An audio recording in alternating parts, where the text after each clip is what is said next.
História da Redenção, capítulo 50. A primeira mensagem angélica. A profecia da primeira mensagem angélica, apresentada em Apocalipse 14, teve o seu cumprimento no movimento do Advento de 1840 a 1844. Tanto na Europa como na América, homens de fé e oração ficaram profundamente comovidos ao ser sua atenção chamada para as profecias, e examinando o registro inspirado, viram convincentes evidências de que o fim de todas as coisas estava às portas. O Espírito de Deus instou com seus servos para darem a advertência. Por todas as partes, disseminou-se a mensagem do Evangelho eterno. Temei a Deus e dá-lhe glória, pois é chegada a hora do seu juízo. Apocalipse capítulo 14, verso 7. Por onde quer que penetrassem os missionários, eram levadas as alegres novas do iminente regresso de Cristo. Em diferentes regiões foram encontrados isolados grupos de cristãos que, apenas pelo estudo das Escrituras, tinham chegado a crer que o advento do Salvador estava próximo. Em algumas partes na Europa, em que as leis eram tão opressivas a ponto de proibir a pregação da doutrina do advento, criancinhas foram impelidas a pregar, e muitos ouviram a solene advertência. A Guilherme Miller e seus cooperadores coube a pregação dessa mensagem na América, e a luz acesa por seus labores brilhou até terras distantes. Deus enviou seu anjo para tocar o coração de um fazendeiro que não cria na Bíblia, a fim de guiá-lo a investigar as profecias. Anjos de Deus constantemente visitavam a este homem escolhido, para dirigir sua mente e abrir-lhe o entendimento para as profecias, até então obscuras para o povo de Deus. Foi-lhe concedido o princípio da corrente da verdade, e ele foi levado a examinar elo após elo, até que vislumbrou a palavra de Deus com espanto e admiração. Viu nela a perfeita cadeia da verdade. Essa palavra, que havia considerado não inspirada, agora abria-se diante de seus olhos em sua gloriosa beleza. Viu que uma parte das Escrituras explicava a outra, e quando uma passagem era de difícil entendimento, encontrava em outra porção da palavra uma que a explanava. Considerou a sagrada palavra de Deus com alegria e o mais profundo respeito e reverência. À medida em que seguia examinando as profecias, viu que os habitantes da terra estavam vivendo nas derradeiras cenas da história do mundo, todavia ignorantes do fato. Olhou para as igrejas e viu que elas estavam corrompidas. Haviam retirado de Jesus suas afeições, colocando-as no mundo. Estavam em busca de honras mundanas, em lugar daquelas honras que vêm de cima. Lutavam por riquezas terrenas, em lugar de depositar o seu tesouro no céu. Podia haver hipocrisia, trevas e morte em todos os lugares. Seu espírito se agitou.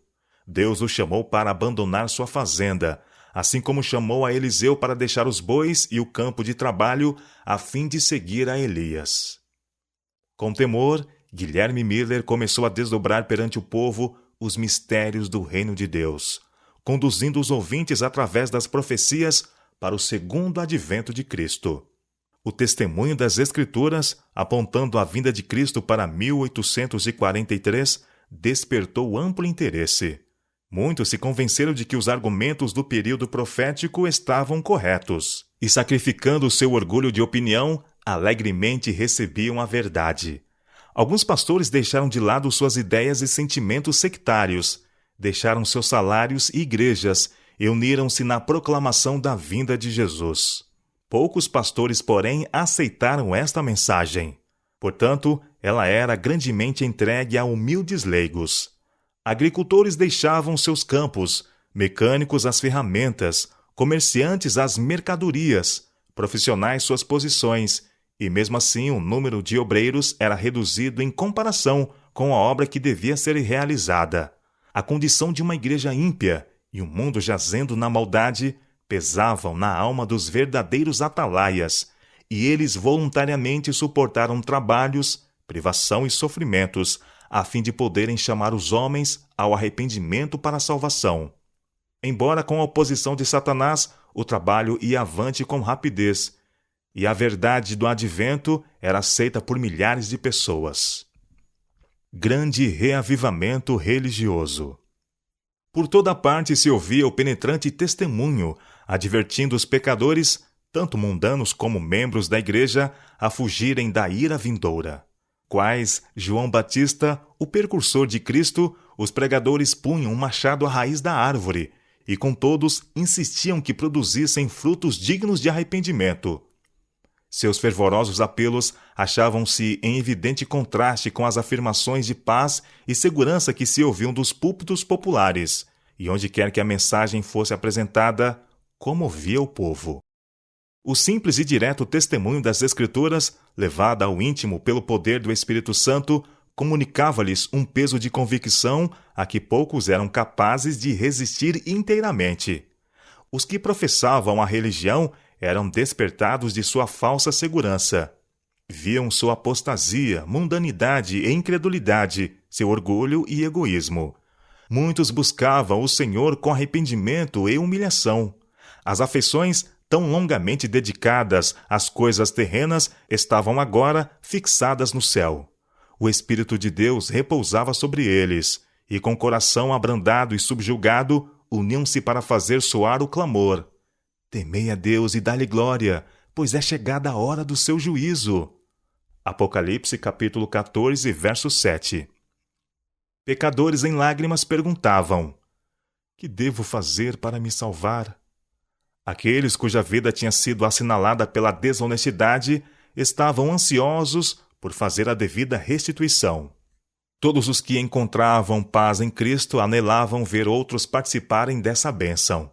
O coração dos pais se convertia aos filhos, e os dos filhos aos pais. As barreiras do orgulho e reserva foram varridas. Fizeram-se confissões sinceras, e os membros da família trabalhavam pela salvação dos mais queridos e dos que mais perto se achavam. Frequentemente se ouvia a voz de fervorosa intercessão. Por toda parte havia almas em profunda angústia, lutando com Deus. Muitos passavam em oração a noite toda para obter a certeza de que seus pecados estavam perdoados, ou pela conversão dos parentes e vizinhos. A fervorosa e determinada fé alcançava seus objetivos. Tivesse o povo de Deus continuado a ser tão importuno na oração e apresentado suas petições ao trono da graça, teriam entrado na posse de uma experiência mais rica do que tem agora. Há muita pouca oração, muito pouco real convicção do pecado, e a falta de uma fé viva deixa muitos destituídos da graça tão ricamente provida por nosso gracioso Redentor. Todas as classes afluíam às reuniões adventistas. Ricos e pobres, grandes e humildes, achavam-se, por vários motivos, ansiosos por ouvir, por si mesmos, a doutrina do segundo advento. O Senhor continha um espírito de oposição enquanto seus servos explicavam as razões de sua fé. Algumas vezes o instrumento era fraco, mas o Espírito de Deus dava poder à sua verdade. Sentia-se a presença dos santos anjos nessas assembleias, e muitos eram diariamente acrescentados aos crentes. Ao serem repetidas as provas da próxima vinda de Cristo, vastas multidões escutavam silenciosas e extasiadas as solenes palavras. O céu e a terra pareciam aproximar-se um do outro. O poder de Deus se fazia sentir em velhos e jovens, e nos de meia idade. Os homens procuravam seus lares com louvores nos lábios, ressoando o som festivo no ar silencioso da noite. Pessoa alguma que haja assistido àquelas reuniões jamais poderá esquecer-se dessas cenas do mais profundo interesse. Oposição. A proclamação de um tempo definido para a vinda de Cristo despertou grande oposição de muitos, dentre todas as classes, desde o pastor no púlpito até ao mais ousado pecador. Daquele dia e hora ninguém sabe. Era ouvido tanto de pastores hipócritas como de ousados zombadores. Fechavam os ouvidos à clara e harmoniosa explanação do texto, por aqueles que chamavam a atenção para o fim dos períodos proféticos e para os sinais que o próprio Cristo predisse como evidência de seu advento. Muitos que professavam amar ao Salvador declaravam que não se opunham à doutrina do segundo advento. Faziam objeções unicamente ao tempo definido. Mas os olhos de Deus, que tudo veem, leram o seu coração. Não desejavam ouvir acerca da vinda de Cristo para julgar o mundo com justiça. Haviam sido servos infiéis. Suas obras não resistiriam à inspeção do Deus que sonda os corações e receavam encontrar-se com o Senhor. Tais como os judeus no tempo do primeiro advento de Cristo, não estavam preparados para recebê-lo. Satanás e seus anjos exultavam e lançavam a afronta ao rosto de Cristo e dos santos anjos, por ter seu povo professo tão pouco amor por ele que não desejavam o seu aparecimento. Atalaias infiéis embaraçaram o progresso da obra de Deus. À medida em que o povo se levantava e começava a indagar sobre o caminho da salvação, estes líderes se interpunham entre eles e a verdade, procurando acalmar seus temores por falsas interpretações da palavra de Deus. Estavam unidos nesse trabalho Satanás e pastores não consagrados, clamando paz, paz, quando Deus não havia falado de paz. Tais quais os fariseus no tempo de Cristo, muitos se recusaram a entrar no reino de Deus e impediram os que estavam entrando. O sangue dessas almas se lhes há requerido. Por onde quer que a mensagem da verdade fosse proclamada, os mais humildes e devotos nas igrejas eram os primeiros a recebê-la. Os que estudavam por si mesmos a Bíblia podiam ver o caráter não escriturístico das opiniões populares com respeito às profecias, e onde quer que o povo não fosse enganado pelos esforços do clero em confundir e perverter a fé, onde quer que por si mesmos investigassem a palavra de Deus, a doutrina do advento precisava apenas ser comparada com as Escrituras para estabelecer-lhe a autoridade divina. Muitos eram perseguidos por seus irmãos descrentes. Alguns, a fim de conservar sua posição na igreja, concordaram em silenciar a respeito de sua esperança. Outros, porém, sentiam que a lealdade para com Deus não lhes permitia ocultar desta maneira as verdades que ele lhes confiara. Não poucos foram separados da comunhão da igreja, unicamente pelo motivo de exprimirem sua crença na vinda de Cristo. Muito preciosas se tornaram, aos que suportavam esta prova de sua fé, as palavras do profeta. Vossos irmãos que vos aborrecem e que para longe vos lançam por causa do vosso amor ao meu nome, e que dizem, mostre o Senhor a sua glória, para que vejamos a vossa alegria. Esses serão confundidos. Isaías capítulo 66, verso 5. Anjos de Deus observavam com mais profundo interesse o resultado da advertência. Quando as igrejas como um corpo rejeitaram a mensagem, anjos se afastaram delas com tristeza. Muitos havia, porém, nas igrejas, que não tinham ainda sido provados quanto à verdade do advento. Muitas pessoas eram transviadas por maridos, esposas, pais ou filhos, e fazia-se-lhes crer que era pecado até mesmo ouvir as heresias pregadas pelos adventistas. Os anjos receberam ordem de velar fielmente por aquelas almas, pois outra luz, procedente do trono de Deus, deveria ainda resplandecer sobre elas. Preparo para encontrar com o Senhor.